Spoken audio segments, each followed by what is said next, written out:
The low-hanging fruit. What are those? As the name says, those are fruits that are dangling from the trees. Say an apple that is fresh and ripe and ready for you to just pluck with minimal effort and reap the delicious rewards.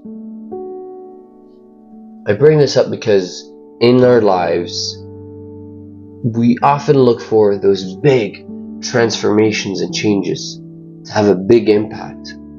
We look to completely transform our habits and our days and attempt to take on these big ambitious things to transform our life.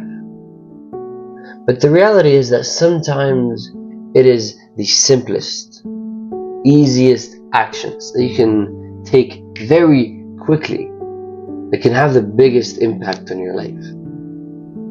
A few examples of those can be easily someone who can't seem to stop looking at their phone while they're working, or they spend a lot of time on social media and it just ruins their workday and it wastes all their time afterwards, and of course they're very unhappy.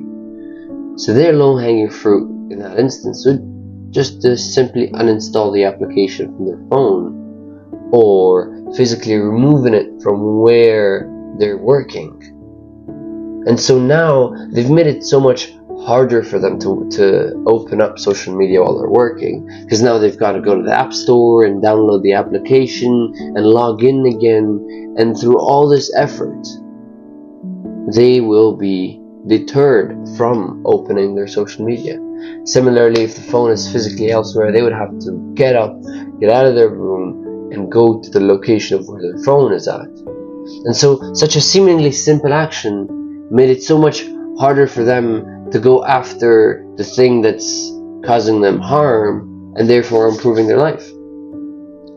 Another simple example is someone who has a problem with avoiding snacks and food and sweets that are around them. The low-hanging fruit could be to simply remove them from where they are.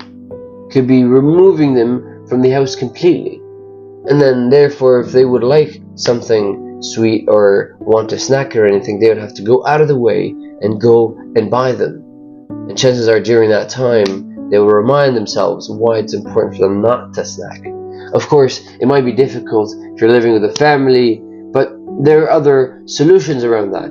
Having a lock jar, a time jar, having a special cabinet that is very far away from where you generally hang out, such as your work area. At least now your snacking will be contained to only when you're near that physical location, as opposed to having snacks readily available right where you work. For me, my low-hanging fruit was just having a consistent sleeping schedule, just going to bed at a certain time, and therefore causing my body to wake up earlier at a natural time. And the impact of that has been phenomenal. I'd say this very simple action, this very simple habit, has the biggest impact on my life. Second to that probably comes exercise and going to the gym. When I find that I'm sluggish and tired and unmotivated during the day, just hitting the gym and having a workout and getting my blood pumping and heart racing just gets me energized for the rest of the day. And usually, if life isn't going my way, I look for one of those two things to fix it right back on track, which are my sleep and my exercise, which are two very important things. So I leave you with this. Think about what are the easiest actions you can take that would have the biggest impact on your life, and reap the rewards and take advantage of them. And you will see how effortless it can be to change your life for the better.